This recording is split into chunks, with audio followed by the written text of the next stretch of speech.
Messi വരുവോ? എനിക്ക് clarity കിട്ടണം. എ വരുവോ? വരില്ലേ? മെസ്സി വരുവോ? വരൂല്ലേ? ഇല്ല നാട്ടുകാരെ, നമ്മുടെ സുഹൃത്തും നമ്മുടെ എന്ന് പറഞ്ഞാൽ എന്റെ അല്ല, കാഞ്ഞിരപ്പള്ളി പാപ്പച്ചന്റെ ഉച്ച സുഹൃത്തായ അടുത്ത ഒക്ടോബർ 25 മുതൽ നവംബർ 2 വരെ 7 ദിവസം മെസ്സി കേരളത്തിൽ ഉണ്ടാവും. മെസ്സി വരും കേട്ടോ.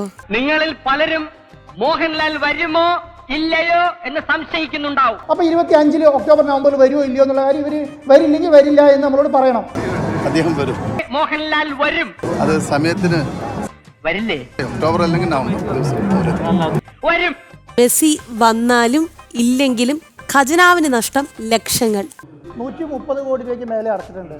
മെസ്സിയെ ക്ഷണിക്കാൻ സ്പെയിനിലേക്ക് പോയ വകയിൽ 13 ലക്ഷം ആദ്യമേ സ്വാഹ.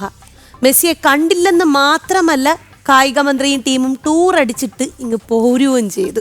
ഒക്ടോബർ മാസത്തിലാണ് നിങ്ങൾക്ക് തരാൻ കഴിയുക എന്ന് പറഞ്ഞ് കൃത്യതയോടുകൂടി നമുക്ക് മെയിൽ അയച്ചിട്ടുണ്ട്.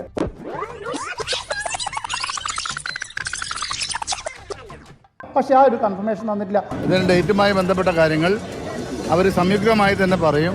അവർ കേരളത്തിലെത്തും. അതിന് ശേഷം നമുക്ക് പ്രഖ്യാപിക്കാം. മറ്റു തടസ്സങ്ങളൊന്നുമില്ല. കുഞ്ഞുസി ചേട്ടൻ ഒരു വാക്ക് പറഞ്ഞാൽ എനിക്ക് പോരാതിരിക്കാൻ പറ്റും ചേട്ടാ എന്നാണ് മോഹൻലാൽ ചോദിച്ചത്. ആ ഇവന്റ് എന്ന് പറയുന്നത് അതാണ് 100 കണക്കിന് കോടി രൂപ മുടക്കുള്ള ഒരു ഇവന്റാണ്. ആ ഇവന്റ് നടത്തുക എന്ന് പറയുന്നത് അത്ര ചെറുതായിട്ടല്ല റിപ്പോർട്ടർ TV കണ്ടതും. അതുകൊണ്ടാണ് അവരോട് ആ രീതിയിലുള്ള ഒരു എഗ്രിമെന്റ് വെക്കാനുള്ള കാരണം എന്ന് പറയുന്നത്. മോഹൻലാൽ വന്നാൽ ഉടനെ നാട മുറിച്ച ഉദ്ഘാടനത്തിന് ശേഷം നവകേരള സദസ്സിലെ പങ്കെടുത്തിട്ട് മുഖ്യമന്ത്രിക്കൊപ്പം 2 റൗണ്ട് ഓടിയിട്ടേ പോകൂ.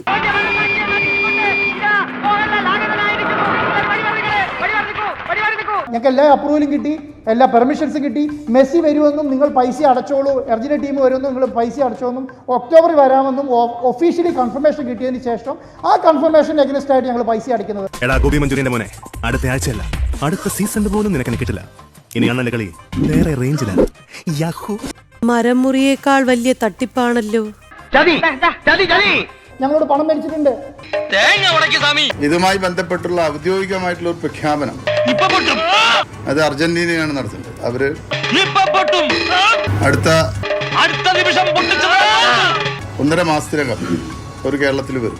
ഇങ്ങനെ എന്തെങ്കിലുമൊക്കെ പറയുമ്പോഴേ എന്റെ മനസ്സിനൊരു സന്തോഷം ഉണ്ടാവുള്ളൂ. അപ്പൊ ഇവരെല്ലാരും പൊട്ടന്മാരാണോ? ഇതെല്ലാം കറക്റ്റ് കമ്പനിയാണോ? അങ്ങനെയാണെങ്കിൽ അത് ഫിഫയാണ്. റിപ്പോർട്ടർ TVയും കേരള സർക്കാരൊന്നുമല്ല. അപ്പൊ നമ്മളെ സംബന്ധിച്ചിടത്തോളം ഇവരുടെ റെസ്പെക്ട് ആണ് ഇവർ വിറ്റുകൊണ്ടിരിക്കുന്നത്.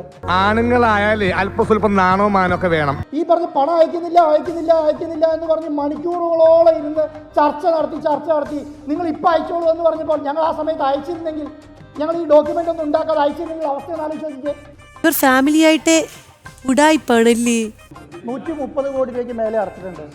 മെസ്സി വരും, വന്നു, പുറപ്പെട്ടു, എത്തിപ്പോയി എന്നൊക്കെ പറഞ്ഞ് നാട്ടുകാരെ പറ്റിച്ചിട്ട് മന്ത്രി അബ്ദുറഹ്മാൻ ആണെങ്കിൽ ഇപ്പം മിണ്ടാട്ടവേ ഇല്ല. സ്പോൺസർ 130 കോടി അങ്ങ് കൊടുത്തു, എന്നിട്ട് ഒരു ആശയവിനിമയവും നടത്തിയില്ലത്രേ. ഇങ്ങനെയൊക്കെ പറഞ്ഞാൽ മനുഷ്യന്മാർക്ക് വിശ്വസിക്കാൻ പറ്റൂ? ഞാൻ ആലോചിച്ചിട്ട് ഒരു വഴിയേ കാണുന്നുള്ളൂ. ഇനി അതിനപ്പുറത്തേക്ക് കൂടുതലൊന്നും ചെയ്യാനില്ല. പൈസ മേടിച്ചിട്ട് നമ്മൾ കബളിപ്പിക്കാൻ തീരുമാനിച്ചാൽ അതുമായി മുന്നോട്ട് പോകും. മെസ്സി കേരളത്തിൽ ഉണ്ടാവും. അവർ കേരളത്തിലെത്തും. 1.5 മാസത്തിനകം ഒരു കേരളത്തിൽ വരും. കേട്ട് ഞാൻ മടുത്തു. നിർത്തിന്ന് പറഞ്ഞിട്ട് എന്ത് ചെയ്യാനാടാ, ഞാൻ ഇങ്ങനെ ദുരന്തനായി പോയി. ഉടായ്പകളെ വെട്ടിലാക്കി അതിനേക്കാൾ വലിയ ഉടായ്പ. This is incurable.